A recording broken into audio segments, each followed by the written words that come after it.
Sarah Wilson was terrified I'd run away, so she chained me up in the mansion with a 150-foot iron chain.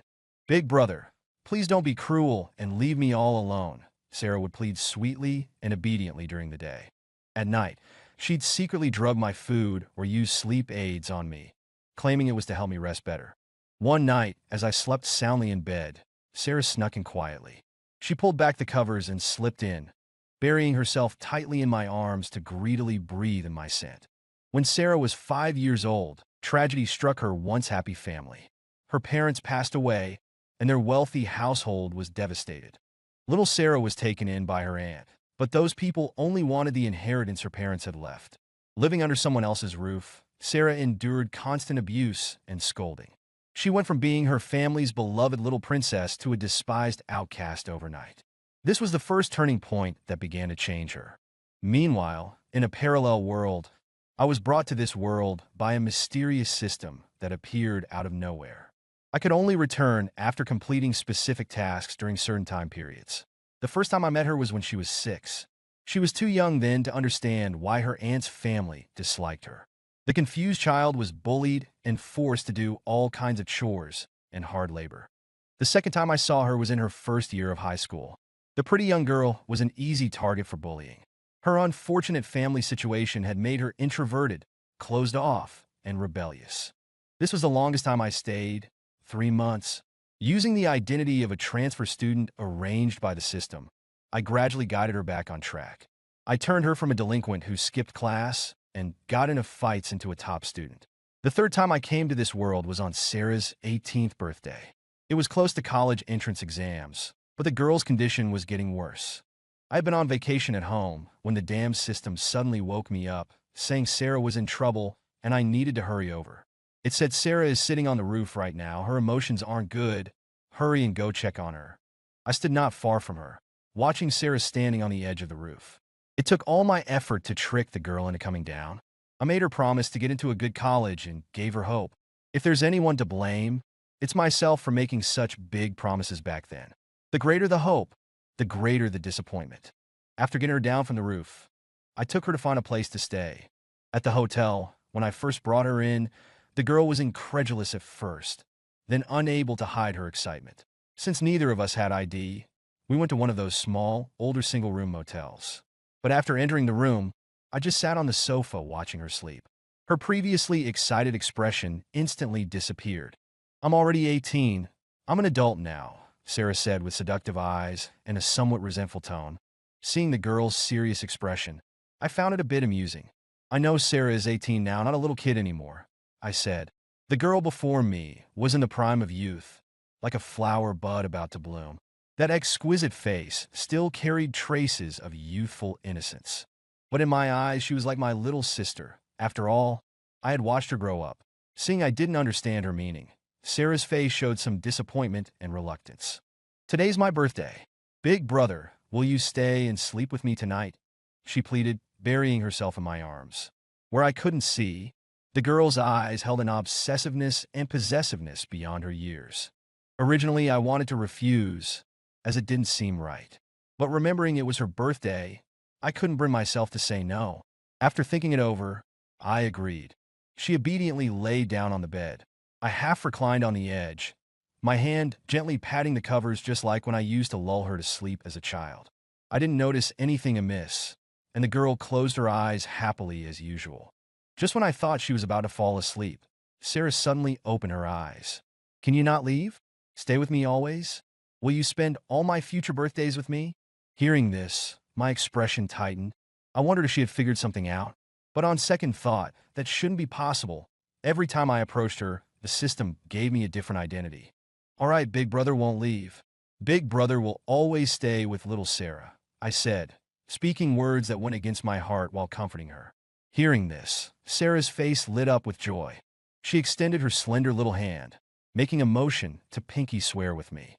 Unable to resist her persistence, I reached out my hand to humor her. When our hands of different sizes touched, Sarah stared intently at the joints of my hand, lost in thought. I was confused and asked, "What's wrong?" "It's nothing. Big Brother, you'd better keep your promise. Otherwise, I'll have to punish you," the girl said, coming back to her senses. Then she reached out and hugged my waist, burying her head in my chest to greedily breathe in my scent. Seeing her bold actions, I was stunned for a moment. But just then the system's voice sounded in my mind, and I knew my time was almost up and I had to leave soon. So I softened my heart and let her be. The night deepened, and Sarah's breathing gradually steadied. The system's voice kept sounding in my mind, and the silver bracelet on my wrist flashed incessantly. I gently removed the girl's hand from my waist. Sarah was hugging me very tightly, and it took all my strength to get up from beside her. The silver bracelet on my wrist was flashing at an alarming rate. I looked back one last time at the small figure on the bed, let out a sigh, and then my form vanished from the spot. The room was quiet for about a minute. Then Sarah, who had seemed fast asleep on the bed, suddenly opened her eyes. Scanning the empty bedroom, an immense feeling of loss washed over her. "You lied to me again. Next time I catch you, I'll have to punish you properly," Sarah said, her beautiful face showing an abnormal, twisted expression. It had been 3 years since I returned from Sarah's world, and the damn system hadn't made a peep in all that time. According to the original storyline, the next part of the plot was that Sarah, as the villain, fell hopelessly in love with the male lead at a banquet that was supposed to help the romance between the protagonist couple bloom. Her misfortunes in childhood, her uncle's harsh treatment, and all kinds of discrimination and prejudice at school had made her originally obsessive, vicious, and cold. It was precisely this decisive and ruthless personality that allowed her to navigate the cutthroat business world like a fish in water. But going against the female lead ultimately wouldn't end well for her. According to the original plot development, Sarah fell for the male lead Jason Foster, while Jason had feelings for the female lead Olivia Carter. Because of her love at first sight for the male lead, she later became business rivals with the female lead.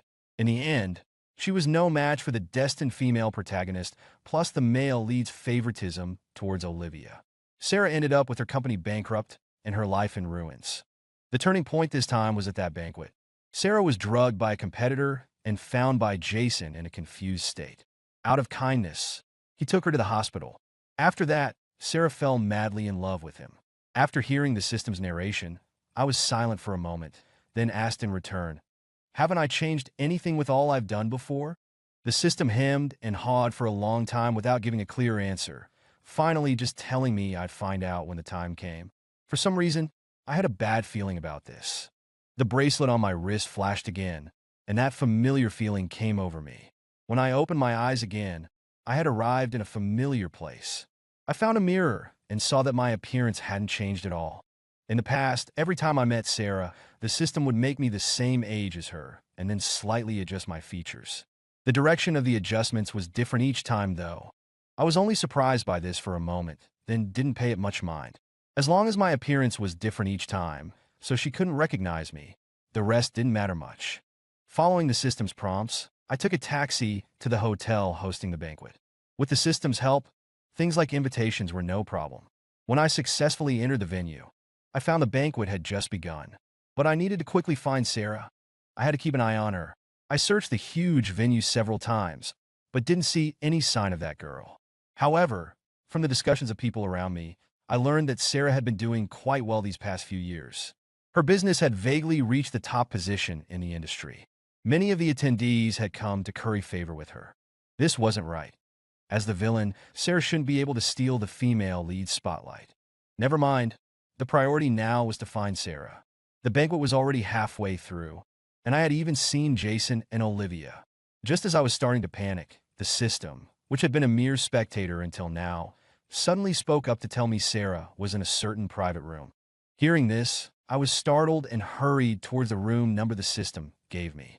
I kept thinking I should still make it in time. I found the room number and easily opened the door. But when I entered, it was pitch black inside. I was about to turn on the lights when suddenly a sharp pain struck the back of my neck, and I lost consciousness. I don't know how long I was out. When I came to, my neck was killing me like it was broken. As my senses gradually returned, I looked at the dark surroundings. Where was I? All right, I was looking for Sarah. Thinking of the pain in the back of my neck, I slowly understood. It seemed I had been knocked out. If that was the case, had the mission failed? Thinking of this, I started calling out to the system, but was met with only silence. Even at a time like this, the damn system was still playing dead. Just then I suddenly realized something was off. My hands and feet were bound by something, and I couldn't move. As I was starting to panic, a faint fragrance entered my nose.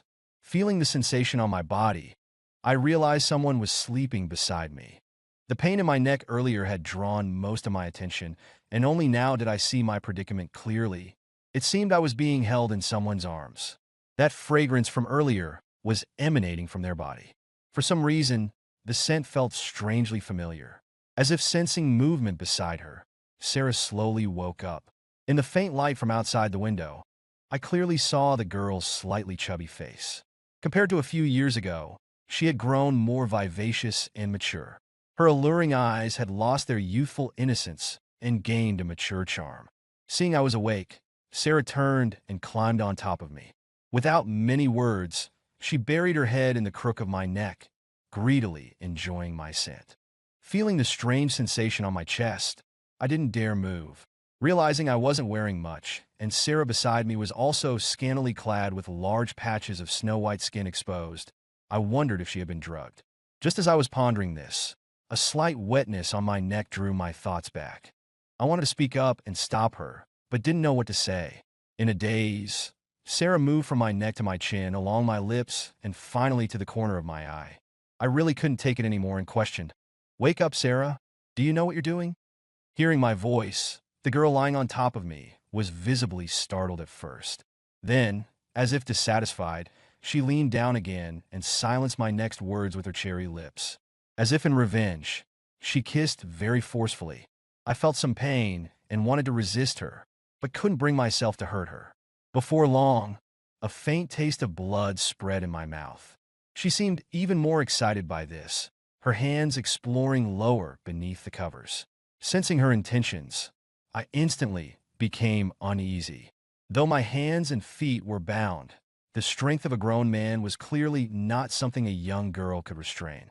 Unable to do more, Sarah reluctantly withdrew her hands from below and repositioned them on my shoulders, angrily covering my lips with hers again. I simply gave up struggling. As long as she didn't go too far, I let her have her way with the rest. After kissing feverishly for quite a while, Sarah just lay still on top of me. The two of us were silent for some time. Then Sarah suddenly spoke. "Is everything ready?" Her sudden, inexplicable words confused me, until the door slowly opened. A woman in professional attire entered carrying a tray, walking towards the bed. She respectfully addressed the figure on the bed. "CEO, everything you requested is prepared. Put it on the table and have everyone leave," Sarah said coldly. "But this... Did you not understand what I said?" Sarah's voice was even colder than before. The assistant was visibly frightened. In all her years working for Sarah, this was the first time she'd seen her so angry. After putting down the items in her hands, the assistant meekly curled in on herself and walked out. "You promised not to leave me. You lied, so you have to be punished," Sarah's slightly coquettish voice came from above. By now I had caught on. She was clearly lucid and showed no signs of being drugged. Her mind seemed perfectly normal. Just as I was about to speak, my lips were sealed again, and a hot liquid kept flowing down my throat. My words cut off. I felt extremely uncomfortable in my throat and coughed violently. Sarah's long, slender legs straddled me diagonally, a fancy wine glass in her hand as she watched me like a spectacle. By now I was getting angry, but Sarah unhurriedly finished the last drop in her glass. Then she carelessly tossed the empty glass aside. It landed on the carpet without breaking. Why? I was confused, as if asking myself, wasn't I here to save her? How did it end up like this? "I waited 3 years to finally catch you. No matter what, I won't let you leave again. You belong to me." Sarah's possessive voice came from beside me, making my heart tremble. Just as I was about to feign innocence and pretend not to know her, Sarah's slightly lazy voice sounded again. "It's thanks to this thing that you could disappear without a trace each time, right?" Following her voice, I saw that somehow the silver bracelet representing the system had ended up in her hands. I was speechless. No wonder the damn system hadn't made a peep even at a time like this. It had been captured. I felt utterly exasperated. "Don't try to deny it. Be good and admit it, and I'll go easier on you with the punishment." Sarah's face flushed an unhealthy red. By now, I had also noticed something was off with my body. A fiery heat rose rapidly from my lower abdomen, and my face turned as red as a cooked shrimp. What's happening to me? I shouted at Sarah, my mind growing foggy. Those fools thought they could drug me. They really underestimated me. In the past, I only pretended to fall for it. But you never came. But thankfully, heaven was on my side, and I finally got you this time. My drug is 100 times more potent than those fools. The next stretch of time belongs to just the two of us, Sarah explained. Before my consciousness faded, I heard Sarah unlock my handcuffs and shackles, accompanied by the sound of tearing clothes and her extremely seductive voice. When I woke up again, I don't know how much time had passed. My head was pounding and my throat was parched. I couldn't muster any strength in my body, like a huge chunk had been carved out of me. After a while, I surveyed the room I was in. It was clearly not the hotel where I had passed out. Where am I? That crazy girl's house. I really hadn't expected that after not seeing her for 3 years, the little girl had gone even more insane. Was this still the same person who 3 years ago had looked at me pitifully with that obedient expression, begging me to stay? And that drug was way too strong. Though I didn't remember the process, just looking at all the red marks on my body was enough to imagine plenty. Just then the sound of a woman humming came from outside. From the sound of it, she seemed to be in a good mood. The door opened and Sarah saw me lying on the bed. We both froze, our eyes meeting in midair. I couldn't see a trace of embarrassment on Sarah's face. She walked straight toward me on the bed. When she saw the red marks on my chest, that delicate little face blushed slightly. "Honey, you're awake," she said. Her first words nearly made me spit out my last mouthful of blood. I choked and started coughing violently. She quickly ran over and patted my back to help me catch my breath. I raised my hand and saw I was still wearing chains on my wrist. Seeing my expression quickly darken, Sarah hurriedly explained, "I had no choice, honey. I was just afraid you'd run away again." "I won't run. Will you take these off?" I tried to reason with her. "No way. You've already lied to me twice. I won't trust you so easily again," she said. Then she knelt by the bed and started taking off her outer clothes, an unhealthy flush appearing on her face. "Stop. Stop. Stop. Let's talk this through calmly. No need to get physical." I hastily spoke up to stop her. "I'll listen to you, honey," Sarah said. Hearing this, Sarah stopped what she was doing. Under her long coat, her stunning figure was accentuated by that signature uniform. Combined with that angelic, exquisitely beautiful face, I doubt any man could resist her. "How long have I been asleep?" I quickly changed the subject, seeing her constantly moving closer to me. "You've been asleep for a day and a half. I have to say, that drug really works well. It's just a shame there wasn't more." "Looks like I'll need to stock up," Sarah said, her little face glowing strangely, her expression somewhat regretful. "My clothes? And I'm kind of hungry. Is there anything to eat?" I asked. When I finished speaking, Sarah excitedly ran barefoot to a nearby wardrobe, her snow-white feet pattering on the floor. She opened the wardrobe to reveal rows of men's clothing. Sarah picked out an outfit and placed it on the bed, looking at me expectantly. "How am I supposed to put this on? Why don't you unlock these first?" I gestured to the chains on my wrists. "That's not happening. If you can't put them on yourself, I can help you get dressed, honey." Sarah hesitated for a moment before refusing. "You've taken everything away. How could I run?" I said, somewhat exasperated. "So you admit it," Sarah said excitedly. "Why don't you tell me how this happened?" I was curious how she had recognized me. "I'm not telling you. It's a secret," Sarah said proudly. A few days later, I gradually got used to life here over the next few days. Aside from not being able to leave this mansion, the rest was like living in paradise. At 1 a.m. one night, I lay in bed staring at the ceiling, utterly bored. Though exhausted, I just couldn't fall asleep. I sighed and got up, heading to the living room. I poured myself a big glass of water and drank it all in one go. Annoyingly, after drinking the water, I felt even more awake. Oh well, no use fighting myself over it. I had nothing to do tomorrow anyway, just bumming around. Might as well find a movie to watch. No sooner said than done. I turned on the TV, adjusted the volume, grabbed some snacks, and settled in on the couch to watch contentedly. Before long, Sarah emerged from her room. Hearing the noise, I turned to see Sarah wearing a sheer lace nightgown, one smooth, long leg exposed. I glanced at her, and though I felt a bit strange, I had gotten used to it after so many days. This little minx had been dressing so boldly at home all this time, not treating me as an outsider at all. Not only that, she kept trying to sleep with me, but I had firmly refused each time. Seeing me sitting on the couch watching TV, Sarah was startled at first. Then the corners of her mouth turned up slightly, where I couldn't see. "What's wrong? Why are you still up watching TV so late?" she asked, sitting down next to me and taking my hand with concern.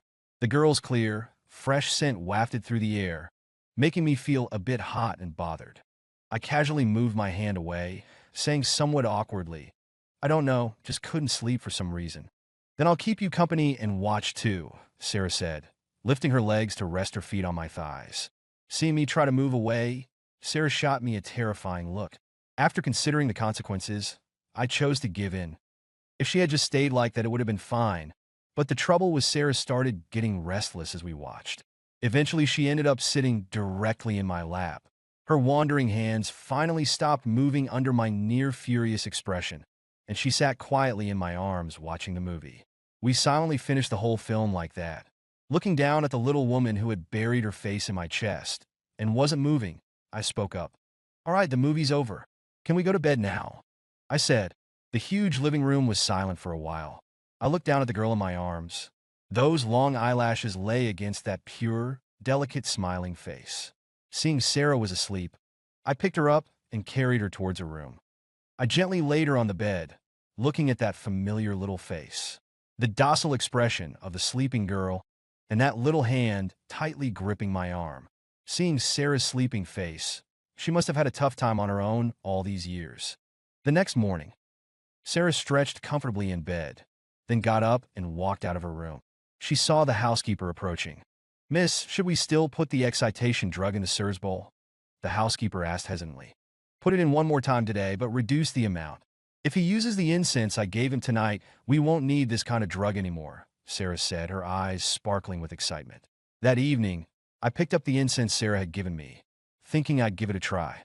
Just as I was about to light it, I suddenly felt something wasn't quite right, like I had overlooked something important. But thinking of that sleepless feeling, oh well, it's just some incense. Before lighting it, I made sure to smell the incense stick. There was only a faint, fresh fragrance, no other special scents. I lit the incense and lay down on the bed. Unlike before, fatigue quickly washed over me, and I fell into a deep sleep. Not long after, the tightly closed door suddenly opened. Sarah looked at the burned-out incense on the floor with some pride. She gently lifted the covers and slipped in like a little fish. Looking at me lying there with my eyes tightly shut, Sarah's face showed an infatuated expression. She possessively lay on top of me, doing things she didn't dare do in the daytime. "Will you come back after you leave this time?" Sarah asked the man beneath her somewhat anxiously. In my sleep, I unconsciously replied, "I won't." Hearing this, Sarah's heart tightened. Her exquisite little face flashed with dejection, followed by unprecedented determination. When I woke up the next day, I found I had actually slept quite well last night. I fell asleep soon after lying down, but I had a very strange, embarrassing dream. And the subject of the dream was actually that little minx Sarah. In the dream, she was all over me, and I couldn't resist. I can't think about this anymore.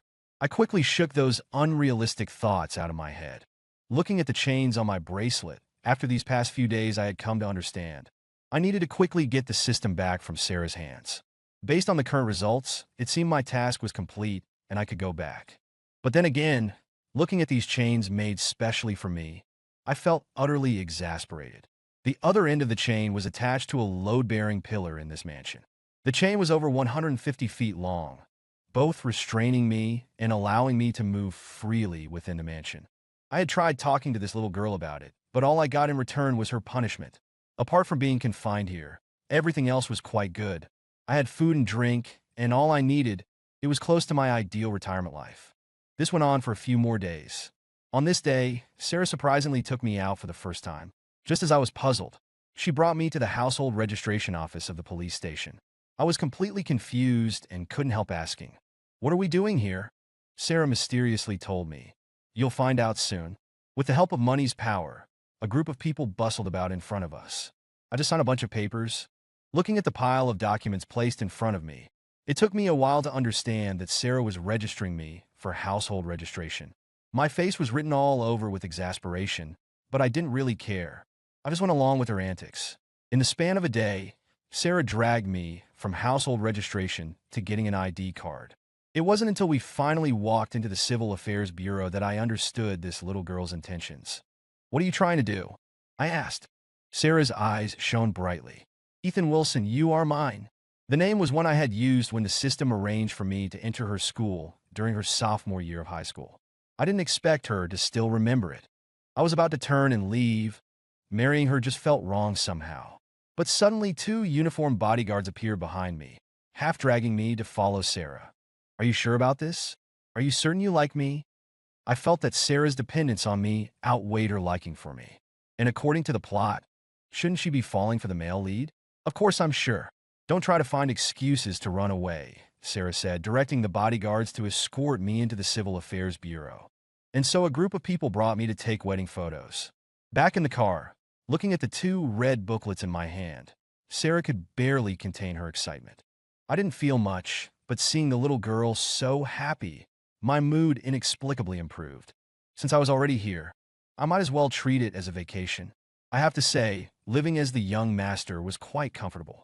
I thought the days would continue on peacefully like this, until one day, while eating, Sarah suddenly felt nauseous and ran to the bathroom, retching violently. Seeing the girl's discomfort, I got up and went behind her, gently patting her back to help her feel better. We didn't eat much dinner, and Sarah, who usually clung to me, went to bed early. Neither of us thought much of it, assuming she had just eaten something that upset her stomach. It wasn't until the next day, when she kept feeling nauseous during a company meeting, that she went to the hospital for a checkup on her assistant's advice and discovered. That evening when she got home, Sarah rushed in clutching her test results. I've been living too comfortably lately, eating and sleeping a lot. When Sarah came in, I was napping on the couch. The girl hurriedly ran over, shook me awake, and held her test results up to my face. "Honey, look, I'm pregnant." Having just woken up, I didn't react immediately to this shocking news. I dazedly took the paper from Sarah's hand.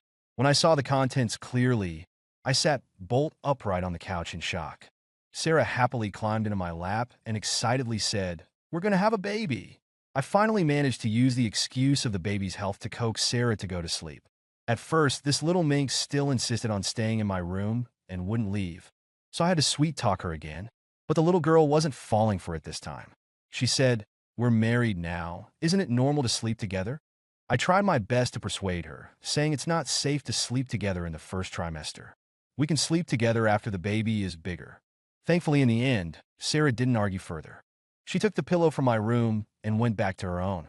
That night, as I lay in bed, my thoughts were still reeling from the news of Sarah's pregnancy. When did this happen? Then I suddenly remembered that drug night. Sure enough, just a few days later, Sarah found all sorts of reasons to move into my room. At night, looking at the little beauty sleeping in my arms, I felt quite emotional. I glanced again at the silver bracelet on my wrist, equally puzzled. How did this little minx suddenly agree to give the system back to me? Wasn't she afraid I would run away again? But no matter what, the system was back. The bad news was that no matter how I called out to the damn thing, it wouldn't respond. Since things had already happened this way, I had to take responsibility. I just thought of my aunt who had raised me in my original world. Not my mother, but as good as one. In my original world, I didn't really have any attachments. I was an orphan raised by my aunt. Apart from worrying about my aunt, the rest didn't matter much. Fortunately, just as I was torn, the system gave me a choice of 2 options. Each year on specific dates, I could return to my original world for 2 days. Considering how much it had helped me, I decided not to hold its betrayal against it. But that's a story for another time. After 10 months of pregnancy, Sarah gave birth to our first daughter. It was a day of heavy snowfall, so I decided to name our daughter Winter. 1 month later, "Honey, Winter says she wants to drink some sugarcane juice," Sarah's voice called out just as I opened the bedroom door. I turned to see a large and small figure lying on the bed, 2 pairs of big eyes staring at me as I came in from outside. "Is it really her who wants to drink it? Or you little glutton?" I said fondly, pinching the gradually maturing beauty's face. Realizing what I'd done, she pouted and pretended to be angry, hugging our daughter. "Your daddy is bullying me, little Winter. Let's ignore him, okay?" Whether she really understood or not, Our daughter waved her chubby little hands happily in her swaddling clothes, making goo-goo JJ sounds that melted the hearts of the two adults. 6 years later, at the international airport, a woman in a black trench coat with a svelte figure and delicate features. Her left hand pulled a suitcase while her right hand held a cute 5 to 6 year old child. The young woman's clear and beautiful face was bare of makeup, yet still so stunning. The adorable child beside her was even more so. At such a young age, she already showed signs of becoming a great beauty. Her chubby smiling face made one want to pinch those cheeks. "Mommy, when can we see Daddy?" The little dumpling's childish voice piped up. Hearing her daughter's question, Sarah replied, "Daddy went to visit his aunt. Today is little Winter's birthday. Maybe Daddy is waiting for us at home right now." "Really? Then let's hurry home," the child said excitedly, running ahead. After dinner, the family of three gathered around a large pink cake. The little girl stared at the cake on the table with big eyes. "Daddy, I want to eat the little bunny on top." My daughter pointed at the chocolate decoration on top of the cake and wheedled. "All right, Daddy will get it for you," I said, reaching out my hand. Sarah, who had been gently watching me from the side, suddenly smacked my hand away. "What are you doing? She hasn't made a wish yet. Come on, little Winter, make a wish first, okay?" she said, sticking candles in the cake and taking a lighter from my pocket to light them. All very familiar actions. Our daughter innocently closed her eyes and started making a wish, just like she'd seen on TV. The family sat happily around the table. That night, Sarah lay on top of me and suddenly said, "Honey, Winter says she wants a little brother." I was nearly asleep when I heard her say that and mumbled a vague, Sarah's eyes lit up when she heard that, and she started taking off her clothes. In my sleepy haze, I suddenly felt something was off with my body.